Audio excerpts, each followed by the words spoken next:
Okay, alright. Assalamualaikum. Untuk video kali ini kita akan belajar cara untuk menggunakan equipment absorption column ataupun gas absorption lah.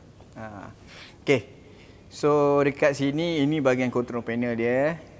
Control panel, kita ada main switch kat belakang ni. Kita on switch kat sini. Kita buka dia punya switch. Ini dia punya main switch, kita boleh on. So ini indikator lah. So ada indikator untuk temperature, ada untuk flow. So kat sini kita akan pakai untuk water lah kat sini. Untuk water, sekejap lagi kita akan pakai ni lah. Kemudian kita akan pakai water flow rate lah. Sekejap lagi kita tunjuk. So dekat equipment pula kita akan ada tank lah. So kat sini kita akan pakai water lah, water. So kita ada water, kat bawah tu kita ada pump 1. Kemudian kita punya kolom, dekat atas sana kita punya kolom. Kita punya kolom lah, retreat ring, ada kat dalam tu. Kemudian kat sini kita ada flow meter, flow indicator, rotameter. Kat bahagian sini nanti kita ada flow juga. Ini kita boleh baca untuk A. So dekat sini kita akan control A, compress A. Kita akan pakai compress A. Kat sini nanti kita akan masukkan compress A. Kita boleh measure dekat sini. So compress A ni dia akan naik, dia akan masuk dekat nozzle dekat atas. Dekat atas tu dia ada nozzle. Kalau tengok kat sini dia ada nozzle. Kat dalam kolom ni, kat atas ni dia ada nozzle ni. Nozzle ni dia akan masukkan udara A tadi, compress A. Kemudian water ni kita akan feed, kita akan masukkan melalui dengan pump, kita akan hantar dekat atas. Dia akan masuk ikut atas, dia akan jatuh. Jatuh, kemudian dia akan masuk balik ke tangki lah. So recycle macam tu lah. Dalam masa yang sama akan ada A, compress A. Alright. So untuk eksperimen, untuk eksperimen first kita akan on pump lah, on pump. Kita on pump, kita set water 1. Set water 1 liter per minit. Lepas tu nanti kita akan buka valve A. Kemudian kita akan set A ni 20 liter per minit. Contoh. So bila kita dah set,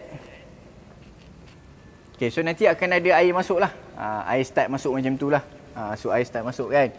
So bila air tu start masuk, someone nanti, seorang kena duduk kat sini. Dia kena control valve 5 ni, control valve 5. Control valve 5 ni, dia kena control valve 5 ni sama ada buka ataupun tutup. Dia kena make sure level air ni, level air tu dia terkumpul kat kawasan sini, pada tengah-tengah ni. Supaya air tu boleh keluar. Kemudian water tu maintain, hasilkan pressure dekat dalam kolom. So that's why lah kita sediakan tangga ni untuk control lah valve ni. Sepanjang eksperimen nanti dia akan ada perubahan, jadi dia akan control lah sama ada air tu dia semakin naik. So nanti dia akan buka lah untuk reduce, untuk control level air tu kat sini. So macam tadi kita dah set dah water 1, kemudian A tadi, udara tadi 20. So kita akan biar selama lebih kurang 2 minit. So bila dah cukup 2 minit nanti kita akan ambil reading. Ambil reading pressure berapa. Nanti akan ada reading lah kat situ.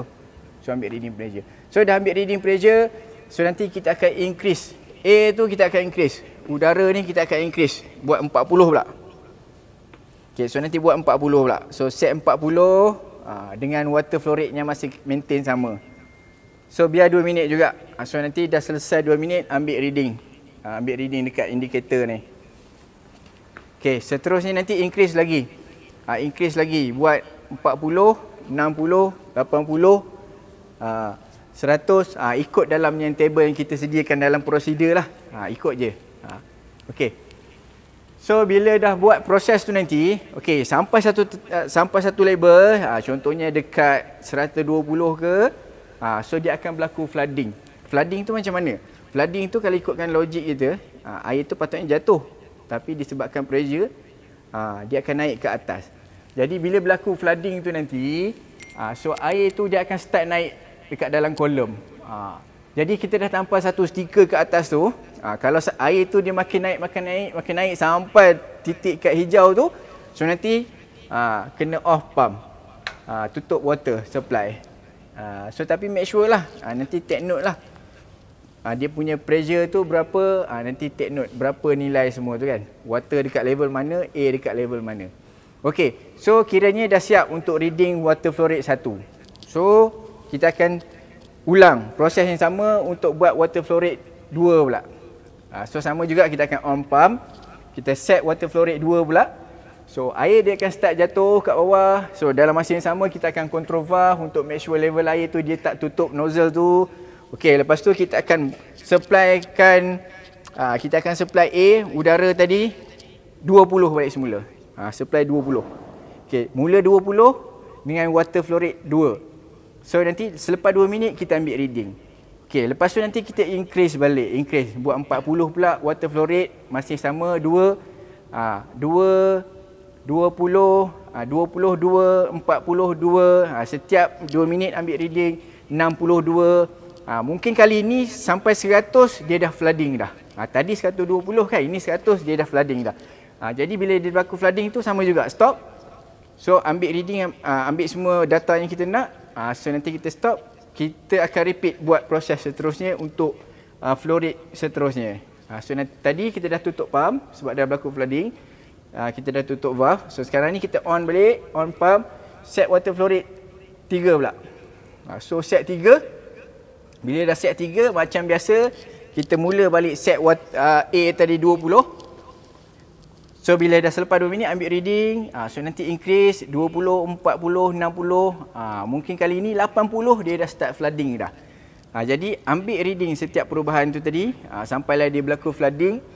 Bila dah berlaku flooding macam biasa, bila dia dah sampai dekat stiker hijau tu, just tutup je pump, tutup je valve. Jadi selesailah eksperimen. So itulah reading yang dia patut ambil. So flow rate water tadi 1, 2, 3.